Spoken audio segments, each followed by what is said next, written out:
Good evening, friends, and welcome to another edition of Crime Time with DutyRon and Ed Wallace. We are retired New York City police detectives and 9/11 World Trade Center first responders.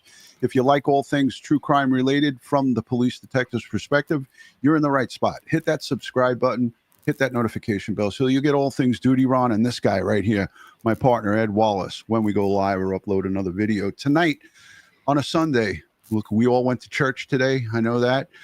On a Sunday, we're speaking about Kaylee Goncalves' mom, Kristi. She received threatening messages from some savage during the sentencing and the readings of the victim impact statements of inmate convict 163214. We're not referring to him as his name anymore. He doesn't have a name. His inmate identification number is 163214. Ed, how you doing this evening? What's your thoughts on Kristi Goncalves receiving death threats after she delivered her impact statement during the sentencing of 163214? It just goes to show you, folks, there's a lot of crazies out there. I mean it, man. I mean, you're willing to commit a serious felony, federal felony, multiple counts, with a stupid text message because you're upset with the verdict because you thought BK was innocent. Okay. Yeah, it wasn't even a verdict. He pled guilty. You know, it wasn't even a verdict. There was no trial. His attorney went to the district attorney, to Bill Thompson, and said, can we get a plea deal? Take the death penalty off the table, which I don't agree with. I said publicly on our live streams that I would volunteer to be on that firing squad for 163214. And you know, they went to him and he accepted that offer. And he accepted that offer and then sent an email to the families.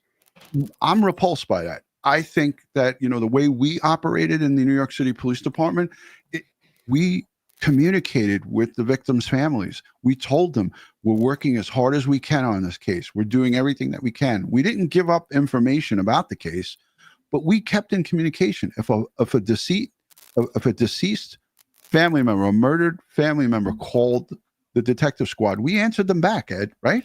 Yes, absolutely. Absolutely. You know, I live my life by my religious tenets and reasonableness. In law enforcement, when we do things, we are going to be judged by whether or not what we did in any given circumstances was considered reasonable. Not, in this case, not reasonable to an average person, but reasonable to a fellow police officer with the same time, training, and experience, looking at the same circumstances, and are they coming to the same conclusions?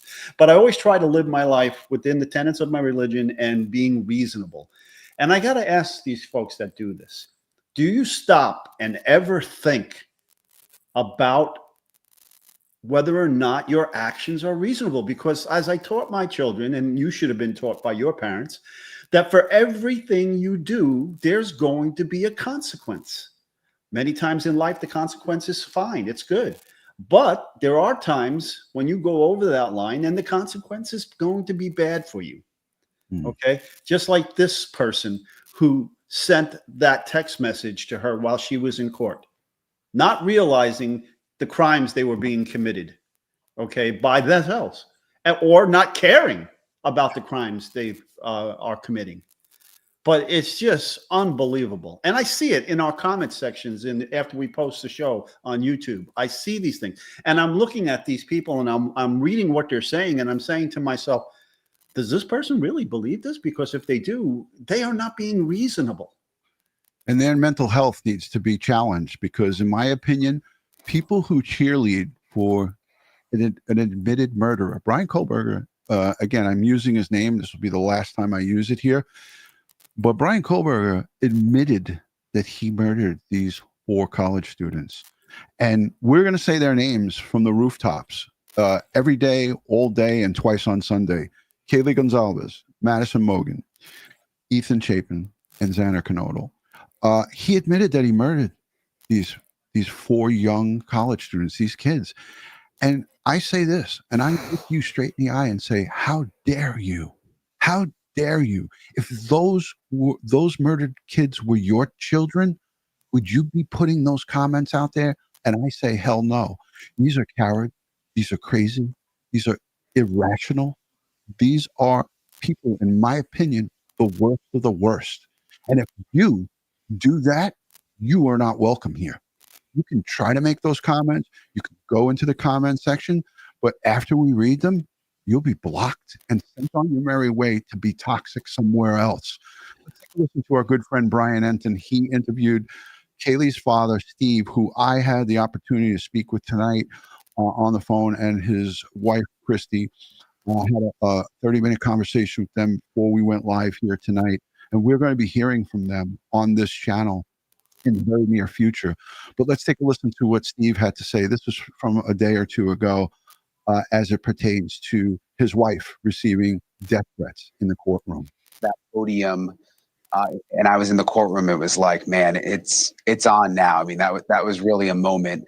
I first want to ask you though, and I noticed this. I was sitting behind you guys, and I saw Kristi, your wife, pull out her phone and look sort of disturbed. And then you guys called the deputy over, and then he was looking at your phone. And I kind of figured something bad was going on. And it turns out that it was a threatening text message that she had received during the actual sentencing while the victim impact statements were going on. And I don't want to read the whole thing because I just don't want to give glory to, whoever did this, but I do want to read a little bit so people can see what exactly happened. It says, sitting near you in court and watching you is a joke. You know that Bryan is innocent. Making threats to Bryan about getting raped in prison was very silly. I am in contact with a lot of serial killers, including BTK, and I've been put in contact with a wannabe serial killer who is in Moscow, Idaho, and I have given him your address. And I'm going to stop it there, and let's talk about this just for a second. Okay, Kristi made a statement in court that he was a straight A student when he was at in his collegiate Washington State and all the various places that he attended. He got A's while he was in college. A's and B's. A's and B's. And she said, you're going to be getting some D's. She said, you're going to be getting some big D's. Big D's. Okay, so there you go. All right. It was a play on words, but, she has every right to say what she's feeling, okay, at this time. This is the victim impact statement. Right. Okay. And in my opinion, this guy is going to be alive. Her loved one is never going to be alive again. Okay. And he did it. And he's going to have 3 hots in a cot, cable, iPad, the whole 9 yards. Okay. Healthcare, library, probably finish his PhD in the joint, but her loved one lost. Yeah, her daughter is not here, and her daughter's best friend and Ethan and Xana are no longer here because of the actions of this subhuman. I don't even call him an animal. I call him a monster. He's an evil monster. No, but look, this text message, Ed, borders on, again, these are threats. This is a charge under the federal code of regulations of making terroristic threats. Okay. And it's beyond aggravated harassment. This is a serious felony, federal felony, because he's using a telecommunication device. Okay. Now, you got to be pretty dumb to do something like this because, they can easily go through the cellular carriers and find out who this individual was. Yeah, and the FBI was present in the courtroom. The Idaho State Police was present in the courtroom. Moscow PD were present, and many other various agencies that were there to show support for this monster being sentenced and sent away and carted away for the rest of his life, which, again, I said if it was up to me, I would have volunteered for the firing squad. But in this instance, I would be in favor of Bryan. I'm going to back up my words. 163-214 being buried under the jail, put in a hole under the prison, and fed by 5-gallon bucket. And so I said that on our last stream, But I'm going to let this run through, Ed. I want to know what the chat thinks about this. How angry does this make you? This is re-victimizing victims' families. This is ongoing, as Ed said, on the internet. You can go into Reddit, you can go on X, you can go on Facebook, you can go on here on our platform and many other platforms and see these are monsters that do this. These aren't humans. These are subhumans that do this. The people that do this are bottom feeders. They are just as bad as the common criminal. They are just as bad as some of these people that are locked down in some of these really bad prisons. And sometimes I try to engage with these people in the comment section, just to try to see if I can understand where they're coming from. And then I can also make them realize that what they're doing is not correct and is wrong. And then I find that in most instances, you can't communicate with these people. Yeah. Okay. They're not going to hear you. They're not going to understand the message that you're trying to depart. Okay. Because of their, it's like trying to negotiate with a zealot. You can't negotiate with a zealot. 100%. I agree with you. You cannot reason with people like this. I'm just going to back this up a little bit and then we'll play it straight through and then we'll go to your comments. Let us know what you think in the comment section. Also, let us know if you're a first-time viewer. Let us know if you're new to the channel. We've got a lot of new subscribers that have joined recently. So welcome to all of the new folks coming in. Sentencing while the victim impact statements were going on. And I don't want to read the whole thing because I just don't want to give glory to, whoever did this, but I do want to read a little bit so people can see what exactly happened. It says, sitting near you in court and watching you is a joke. You know that Bryan is innocent. Making threats to Bryan about getting raped in prison was very silly. I am in contact with a lot of serial killers, including BTK, and I have been put in contact with a wannabe serial killer who is in Moscow, Idaho, and I have given him your address. And I don't think people realize, Steve, that this is the kind of stuff that you and your family, and I'd imagine the other victims too. I mean, you guys have been having to deal with this for some time, but during the actual sentencing, what did you make of it? Yeah, the sentencing, there's definitely an element of crazy people that gravitate towards these type of events. That's why I've always hoped that the court would use force and be very careful with all the voices that they're talking to. Like, make sure that we're holding these people accountable and, be tough on them. So are they going to do an investigation? Again, I saw the deputy take Kristi's phone. Is there any way to trace and figure out who that was? I'd imagine it wasn't really someone in the courtroom. I guess it could be, but it seems like that part was probably just made up.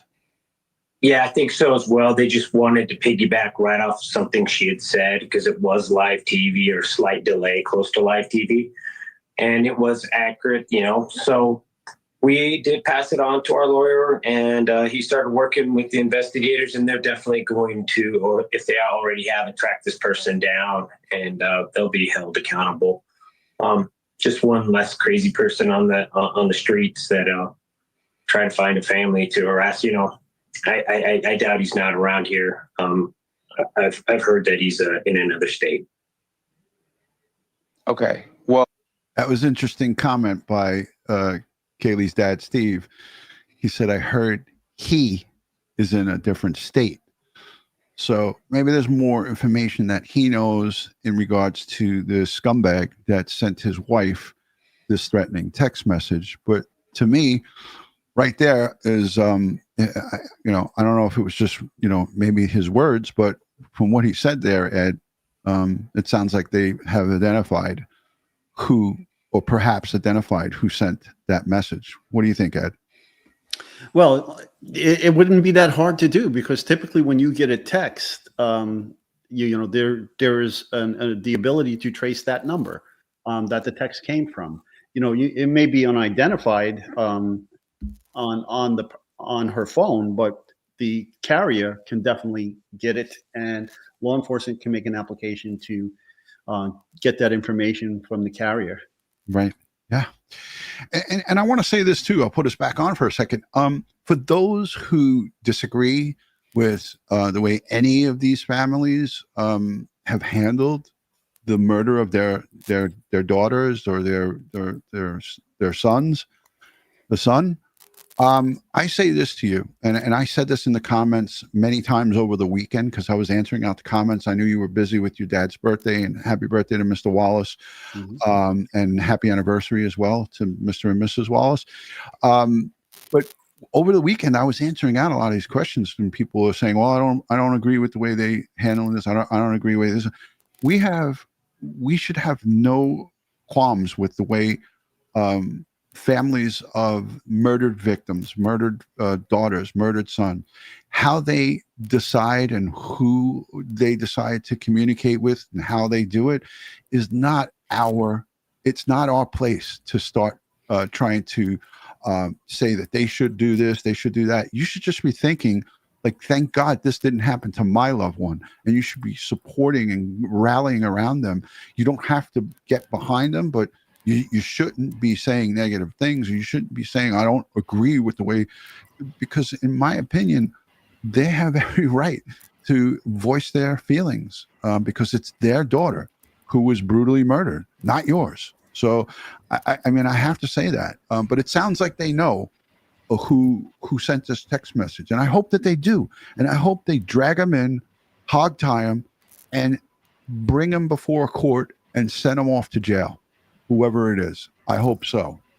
Ed, what do you got? Oh, there it is. Yeah, I just want to clarify this, folks. It's not my birthday and anniversary. It is my father's birthday and my parents' anniversary.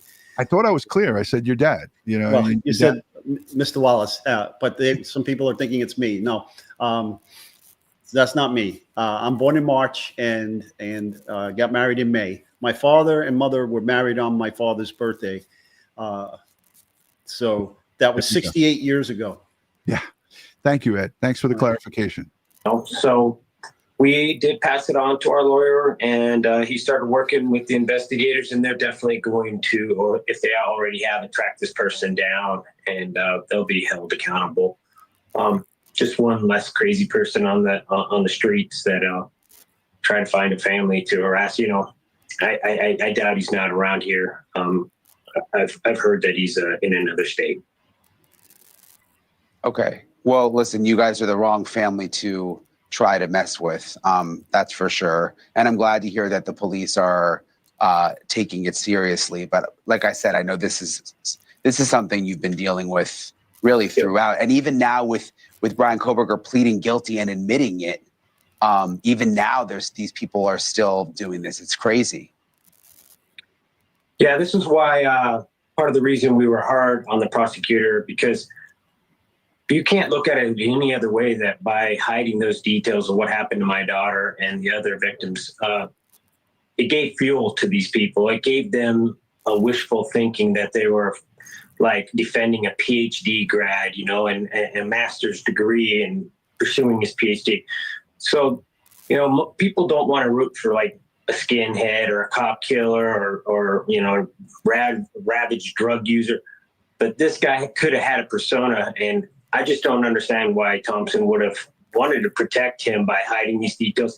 And I know some of the other families have already changed their opinion of the deal, knowing all the facts that have came out. So I think it's suspicious that he purposely never let this information out. Yeah. Look, there's going to be much more that Steve and his family talk about in the weeks to come. But at the end of the day, you know, these people who are doing this, and it's not just this case, Ed. Ed, how many times have we had these conversations with these previous cases that we have little children being murdered by their parents, and we have, you know, just I could go a long list down where people come out and they're attacking and going after and in support. Look at, I'll mention Chris Watts, which is a 2018 case. You got women sending him bikini pics and love letters in prison. He murdered his wife. his unborn son, and his 2 daughters. And there's people to this day that say that he didn't do this alone, that he had help from his girlfriend and all kinds of craziness. This is still going on from 2018. As I said, these are not reasonable people. You cannot discuss this case with them. I try to give people the benefit of the doubt because, they don't have our training and expertise and experience, training, all that stuff, certifications, and they haven't any real experience conducting criminal investigations and having testified in court before.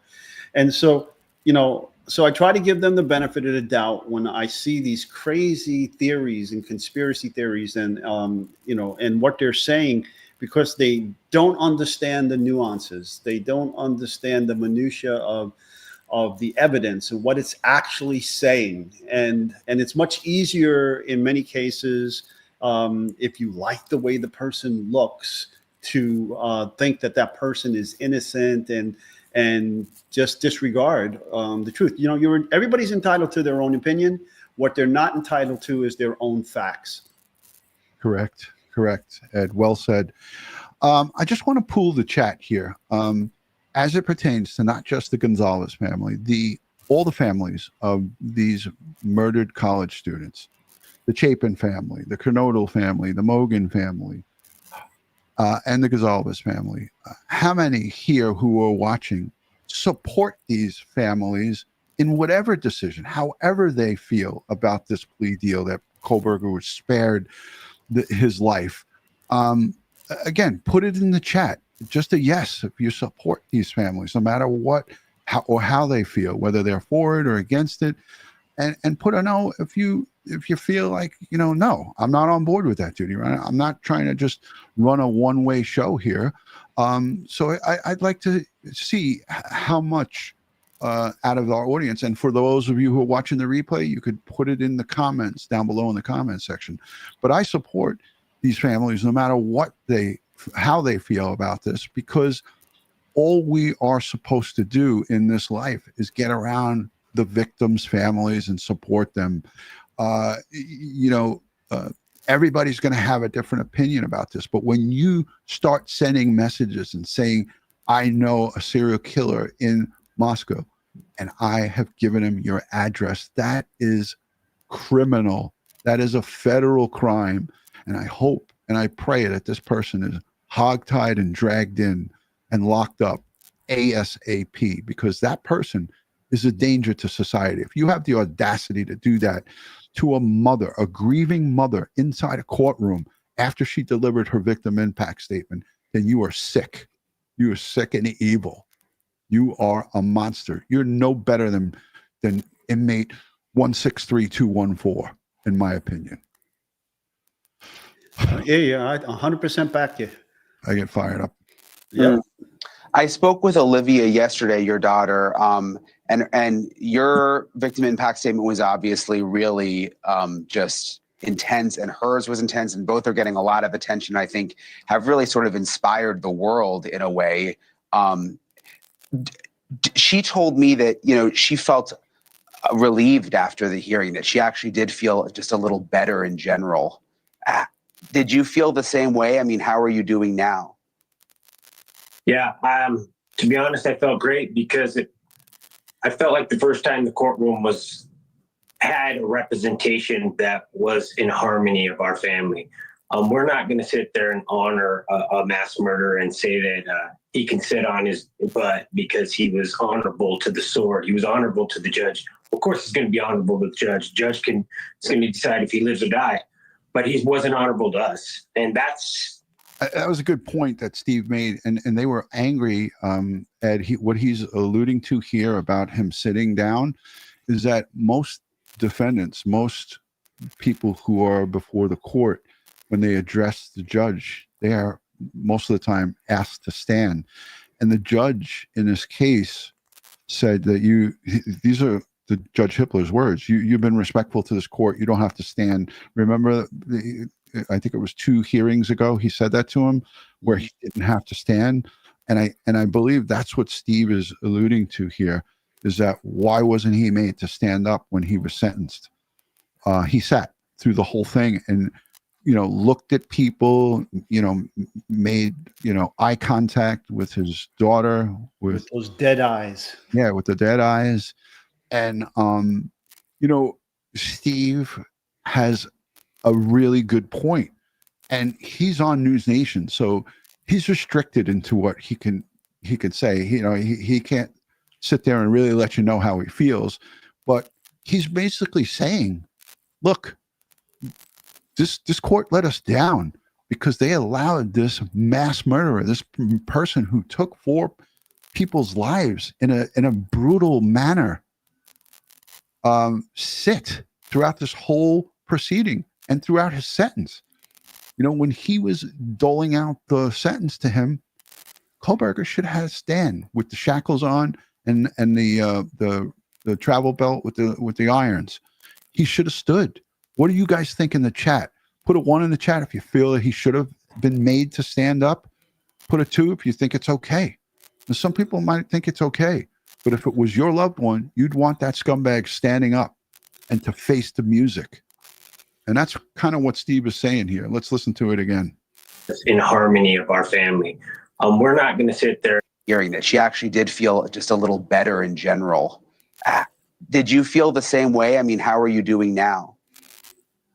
Yeah, to be honest, I felt great because I felt like the first time the courtroom had a representation that was in harmony of our family. We're not going to sit there and honor a mass murderer and say that he can sit on his butt because he was honorable to the sword. He was honorable to the judge. Of course, he's going to be honorable to the judge. Judge is going to decide if he lives or die, but he wasn't honorable to us. And that's, if you're not there for the victims, then what's the reason at the courtroom, So for the first time, we set the tone, and we wanted to have some power in that courtroom and dictate some things to him. So then he was just sitting there getting railed on. Thank you for watching. Oh, hey Ed, what were your thoughts on? Chris Cuomo? What the? See his face come up. It's like, ugh. What were your thoughts on Steve Goncalves taking that podium? There, he said there was a sign on it: "Do not move." Taking that podium and turning it. And as I put you full screen and giving your thoughts on it, I'm going to try to find it. Oh, it was definitely a power move. I loved it. I loved every bit of it. And he was showing everybody in that courtroom, especially BK, that he is in control. He is in charge now. He has the power. And he disregarded the sign on the podium and turned it right at him. So he was facing him eye to eye, face to face. Okay. When he was giving his impact statement, it was to me, I was loving every minute of it. That he took that power and he did that. It's not as if BK wasn't looking at the people giving the statements, but many of them were in profile to him as opposed to straight on like Steve was. And I loved it. Yeah, it was powerful. It had meaning. Like he took that podium and just fully turned it towards him. I'm trying to get the full video. I'm still searching for it. But I was so proud to see him do that. And he was like, you know what? I made a decision at the last second. And I did that for my daughter. I did that for the kids.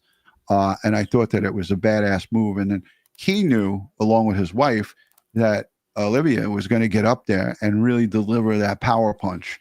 And the 1, 2, 3, punch from all 3 of them was magnificent. And boy, was that the chef's kiss when she really told him and gave him his daughter gave him a gut punch to Bryan Kohberger.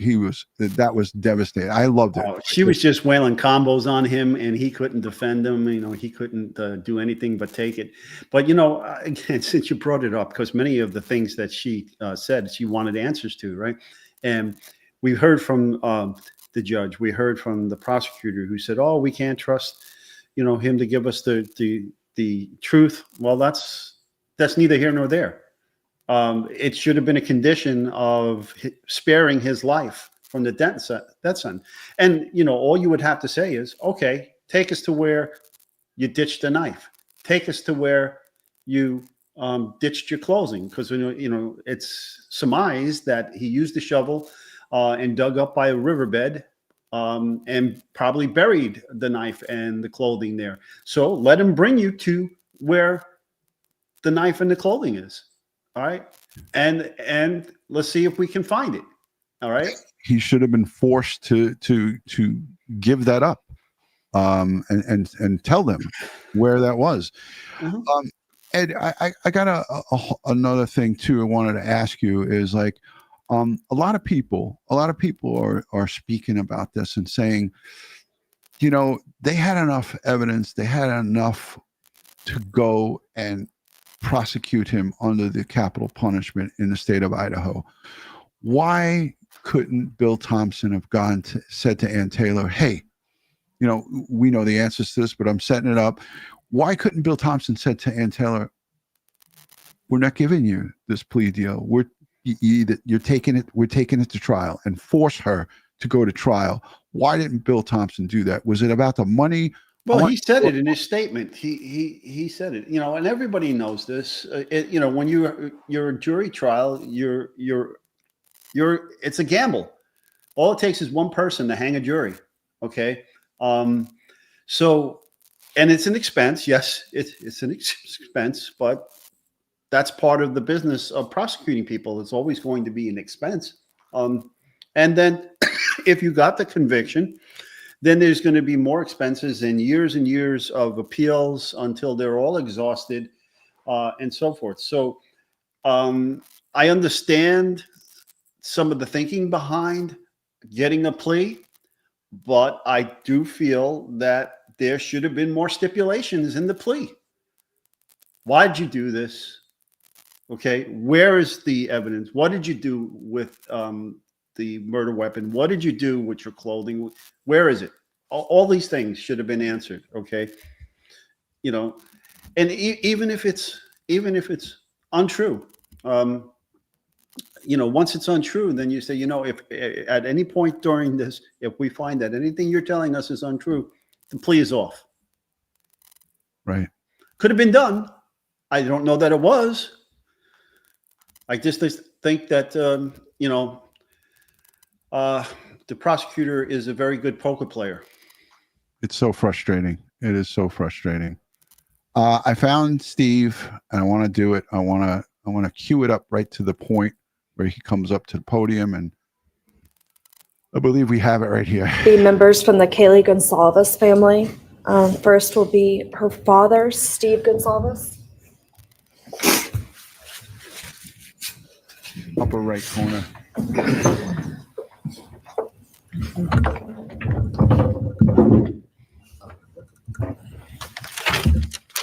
Love it.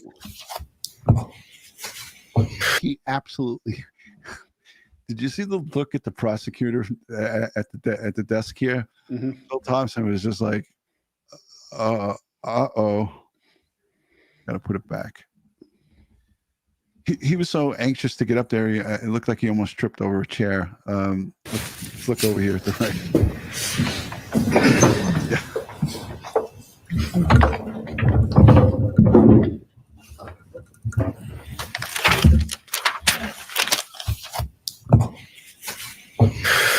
Today, we are here to finish what you started. Today, you've lost control. Today, we are here to prove to the world that you picked the wrong families. The wrong state, the wrong police officers, the wrong community. You tried to break our community apart. You tried to plant fear. You tried to divide us. You failed. Instead, your actions have united everyone in their disgust for you. I just learned from these lead investigators, to their shock, they worked in an investigation and actually worked with Pennsylvania police officers and the federal FBI. You united everyone. Everyone was united after you. None of us are divided. We are united in our disgust and our love for these children. That was a power move, and I love it. I love what he did. I love the impact statement that he gave. We have it on our channel. I'll link it in the description in its entirety. And his daughter followed up right after that, his wife and then his daughter. And it was just an unbelievable power play by the Goncalves family. And, you know, I have to say, it takes a lot of strength to get up there and face the person who murdered your daughter, the person who murdered your sister. It takes a lot of strength and guts to get up there and do that. And they did it. I listened to her sister's impact statement probably 4 times. And each time I listened to it, I was just amazed at how calm she was and how she got all her points across. And she said in an interview that she changed it right in the audience. While she was there in that courtroom, she changed it and went basically from her memory. She had her phone out for the guide, but she changed it. And boy, that delivery that she gave, I as a dad, and as, I know they're both watching right now, the Goncalves family, Kristi and Steve are watching. As a mother and father, they couldn't be any prouder of their daughter to deliver that victim impact statement. So kudos to them, and I tip my cap to them. I'm not sure if I'd have the same strength, but I'm sure that I'd be up to the task, and we would just get that strength from within and from the Lord above. Let's go to the chat, Ed, before we close up. Guys, what's your thoughts on this monster sending text messages to Kristi Goncalves? That's the title of the show, and that's what we're covering. And we're going to get into the prosecutor giving this plea deal or accepting this plea deal in a later date with the Goncalves family. But what's your thoughts on that? And how do you feel when you see these people in the chats in live court TV and law and crime? Ed, I don't know if you've ever gone over to them when they do these trials and you see the people in the chat. It's so toxic. It's because there's not really very few moderators. They have them, but it's so hard because they get so many thousands of people, and the chat's like running rampant with toxic cesspool. It's like a cesspool filled with feces and urine. It's just disgusting. Your thoughts, Ed, on that? Well, it's based on the my experiences. It's based on the actual station and which way they lean, right? And they'll bring on guests that are of the same leaning and not objective or neutral. Okay, I remember once testifying in a court TV case. It was publicized and aired on court TV, one of my high-profile cases, and it was a friendly fire police on police shooting in a subway station, and I testified, to the fact that we never did recover one of the bullets and that it flew down the subway tunnel, and this alleged subject matter expert on court TV, attacked me before I even finished my testimony about that particular incident. He said, well, that's what the transit authority is for. You could easily call them up and they could shut the train system down for you. And then as soon as he finished saying that, I came out and I called the New York City Transit Authority and asked them if they could kindly cut the train service to this tube down for 30 minutes so I can get a team in there to search for this missing bullet. And they denied it. Huh. So he had to eat crow after I finished testifying. Right. But, I find this a lot. You got these toxic people, who take positions without knowing all the facts or without thoroughly analyzing the information that's in front of them. Yeah, and it leads to misinformation for people. Ed, Lisa G is a channel member, and she says, I agree with that. The plea deal should have included where to find the evidence, the murder weapon, his clothing. And Bill Thompson, I mean, I don't know what we're not privy to the back and forth information, the communication between Ann Taylor and Bill Thompson. But he should have said, definitely, look, okay, we're open to taking the death penalty off the case with these particular conditions. And if your client doesn't agree to it, then buff on ghoul. We're not giving it to you. He's going to go and we're going to go through this trial, and he's going to be found guilty by a jury of his peers, and he's going to be placed before a firing squad. Yes, it's going to take many, many years for that to happen, but that's how it should have went. And I hope that was some type of there should have been a proffer from the defense to because the defense is the one who approached the prosecution for the plea. It's not the other way around. Yeah. So the defense should have offered a proffer saying, okay, this is what BK is willing to do to take the death penalty off. He's going to plead this. He's guilty. He's not going to appeal, all this stuff. He's going to tell you, when he started planning this, right, why he targeted these people, what he did leading up to the attack, what he did the day of the attack, all through the attack, what he did after the attack, where he went, where's the knife, where's the clothing, what did he do? Why did he go there? Right. People want to know that. Tomo19, thank you for the comment. He says, he or she says, I'm disappointed that there was no statement from Ann Taylor, his defense. Idaho paid a lot of money to her, and she should have to have made a statement. She should have made a statement. That would have been the right thing to do, because the people of the state of Idaho paid $200 and some odd an hour for over 2.5 years for Ann Taylor to defend this monster right here. Now, you also got to remember that Moscow is a very small town and have very few crime. Okay. Yeah. And I don't know how long Bill Thompson has been the prosecutor there off the top of my head. So somebody in the chat, if you know how long he's been there, and if he did all of his prosecution work in that town. So somebody in the chat, I know you can help us out with that. We have some of the smartest chatters out there. Can easily get that information. And if he's been there all his life, and with a town that has very few prosecutions, very few crimes, and nothing of this magnitude,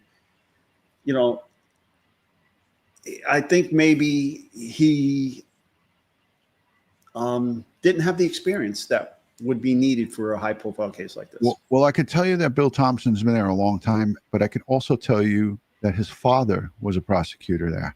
Bill Thompson's father was a prosecutor there. So that could tell you a little bit about, again, his dad, now him, and he's offered quite a few pleas, as we heard from Steve Goncalves' son, Steve Jr. I believe that his son is Steve as well. We heard him talk outside the courthouse about some of the previous cases that Bill Thompson offered plea deals on. That's for another show, and we're going to get into that. But there is a conversation to be had as it pertains to Bill Thompson, Lathrop County prosecutor. I want to just say this. This type of behavior, as it pertains to these text messages of threats to victims' families, it is something that Crime Time with DutyRon and Ed Wallace takes very serious as former retired New York City police officers, as law enforcement professionals. That's the very evil that we always would go after, people who commit crimes, no matter what crimes they are. That's what the police are there for, to go and bring them to justice. And anybody and everyone who partakes in this, that helps, that is behind the scenes with looking up and doxing, because somebody had to look up Kristi Goncalves' phone number and did background searches and all of these search engines that are available online. And, lots of people's information, unbeknownst to them, is out there. So they got this information. So if anybody was helping or third-party culprits or involved in this, shame on you. And I hope that you are brought to justice. I hope that the police and the FBI and the agents that are working on this incident, on this case, bring you to justice. It's horrific. And if you are okay with this stuff, we're not for you and you're not for us. That's for sure. Ed? 100% right behind you. Amen, brother. So again, it's Sunday night. I know everybody, you guys got a lot of things on your mind, but I want to go to the chat, hashtag DutyRon, hashtag Ed. Comments, I guess, you know, we want to try to consolidate this, but keep the comments curtailed to the show of what we're doing here. Any of your questions as it pertains to this, please let us, you know, give them to us. We'll be happy to take them. Hashtag Ed, hashtag DutyRon. Karen says, I agree 100%. 1,000. Yeah, 1,000. Yes, thank you. I looked quickly away. H. Cook says Mrs. G was threatened. Yeah, Kristi Goncalves, Kaylee's mom, was threatened inside the courtroom as the victim impact statements were ongoing after she delivered her victim impact statement, because obviously the text messaging made statements of what she said in her victim impact statement. Let's see. Any questions, Ed? I'm scanning. I'm trying to scan. I'm looking too. I mean, I see questions, but they're not about the case. Right. Okay.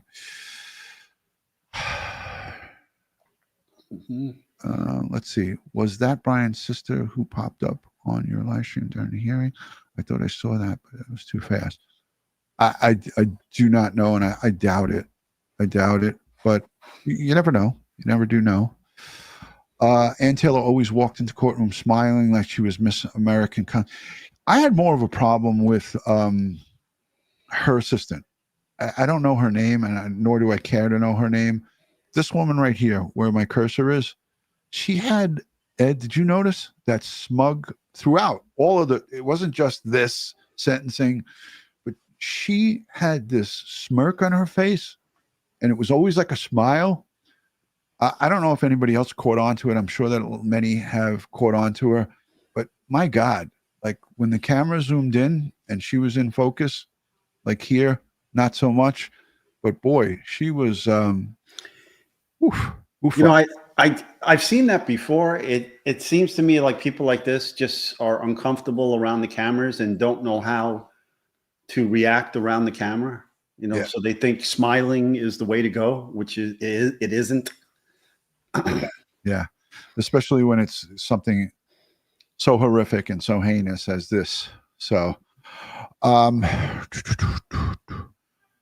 right, it looks like there's not many questions. Let's go to the super chats, and we want to acknowledge everybody. There was one early on, Ed. We were in the middle of it, but Spanish Mama Mia. Yes, thank you, Ed. As an LSU alumni, proud of your shirt. Go Tigers! Yes, proud of your work. Thank you. And I've been teaching for LSU for going on 22 years. It's a long time, Ed. Moonlit Cafe, thank you for the $2.99 super sticker. Much appreciated. Miss Vesti, thank you for the 3 super sticker. Jeff, always in the chat, always sending us supers. Thank you, Jeff. That monster will stand before God Almighty. Yes, thank you for bringing that up.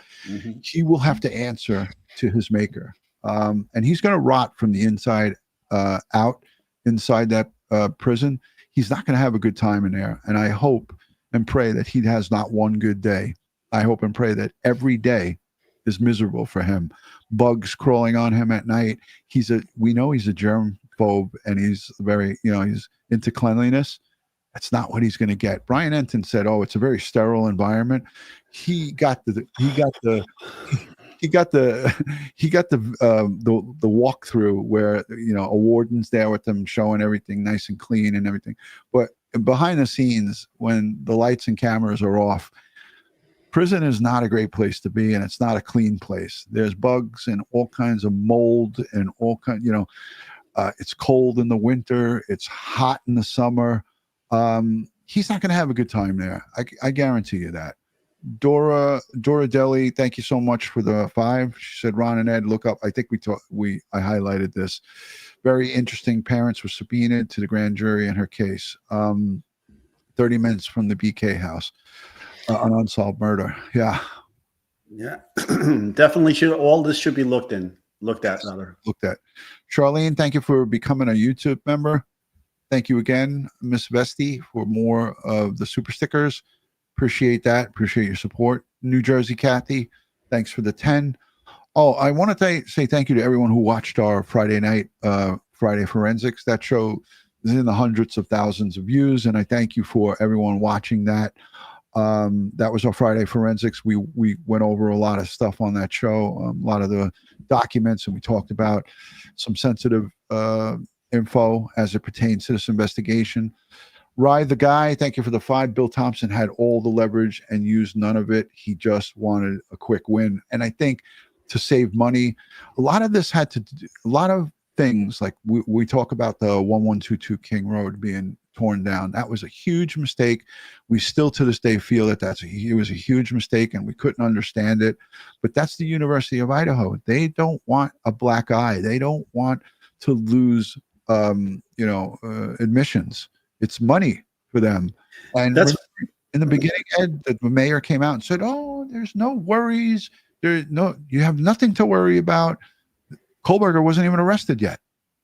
And yeah, that's putting feelings above facts. Again, as we said time and time again, it's better to have it and not need it than to need it and not have it. You can have all the 3D laser scans. You can have the virtual reality walkthroughs. You can do all of these different things. Yes, 100%. And I'm a big fan of the tech. All right. I use the tech. I teach the tech. Big fan of it. Right. But there's nothing like the real thing. Okay. So, big mistake. Nicole, thank you for being a member for over 46 months. We love you right back. I made the comparison to the Jaws movie when the mayor of Amity said after the shark attacks, "It's okay. 4th of July is coming. It's money for Amity. We can't close our beaches. Come on, people, come and enjoy the beach."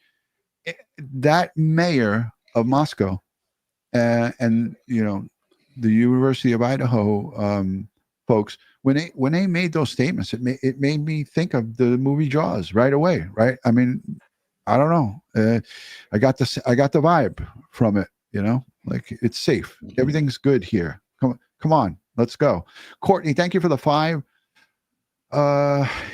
She neutered inmate number 163214. Absolutely, Olivia did do that. She did. She definitely castrated him.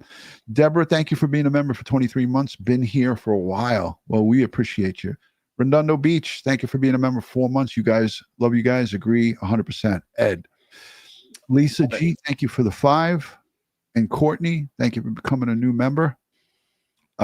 Justice Gemini, I love that name. Thank you for becoming a member. We appreciate you. Nothing but love. I haven't seen you in a long time. Thank you for the 50 super sticker. Nothing but love. Deborah Guzman is gifting 5 memberships. We appreciate that. My cat's name is Karen. Thank you for the 5. Wait, where did it go? There it is. After hearing Lori Daybell the other day, I'm glad 163214 didn't say a word. she's looking for another trial. Yeah, isn't that? Oh my God. EJ, thank you for the $2.99 super sticker. Much appreciated. Justice Gemini again with the 5. Did anyone worry about the ruckus in the courtroom during the victim's statements? Did anybody worry? I don't think it caused any public alarm because according to Kristi, I had a phone conversation with her before this live. She said that she showed it to her attorney, Shannon Gray, and her husband saw it, and they gave it to the bailiff, and the bailiff took her phone, and I guess they did something with the phone, and then they gave it back to her. So I don't think it caused the ruckus in the courtroom. I don't think anybody really knew, but Brian Enton was sitting behind them and he noticed it. So maybe just the people behind them noticed. It wasn't a big thing. Spanish Mama Mia, $2. Ed, I'm an LSU trained forensic psychiatrist. All right. Way to go. Let's get her on, Ed. Ed. Reach out to Ed. Send him a message on DutyRon.com. Jojo, a member for 40 months. Hey, 40 months. Yeah, that's a long time. We value and appreciate, and we don't take any of you guys for granted. So thank you. Thank you so much for being here. Much appreciated. On behalf of Crime Time with DutyRon and Ed Walls, again, we want to send strength, prayers, and positive vibes to the victims' families, to the Chapin family, to the Canoto family, to Madison Mogan's family, and extended families of all, and the Goncalves family. We love and respect and honor these victims' families, and as always, we stand behind them, and we never have a bad thing to say about them, because no matter what they do, it's their prerogative to voice their concerns, because it's their loved ones that were taken from them. Ed, I know you have something to say at the end of all these things, so I'll give you the final. Hey, do you mind if I tell the story about my cousin? Yeah, no, go ahead. So, folks, as Ron alluded to earlier, yesterday we threw a big party in my backyard for my dad's 90th birthday. And so we had all of our friends and family and first cousins and so forth and their children, everybody come over. My father is the last of the uncles. My mother is the last of the aunts in both in the families here. Anyhow, so my cousin Tommy from New Jersey, he comes up to me and he says, "Oh man, I'm a big fan of you and DutyRon. I love your show. I heard that you had the show. It got around the whole family that you're doing the show, and I watch you, all the time." And he started quoting all of the, Lieutenant Leaf Blower and all these different things that I've said over the years. And I was laughing my ass off. And my cousin Sue, his sister, said, no, he is a true diehard. We were on vacation last week in Wildwood, New Jersey. And he said, "Oh, we got to rush back to the hotel. Ed's doing a show tonight and I don't want to miss it." I love it. Yeah. So I had a DutyRon and Ed Wallace coffee mug. And my cousin's wife came up to me and said, "It's Tommy's birthday next week. Why don't you autograph this thing and give it to him?" And I did. And he got a big kick out of it.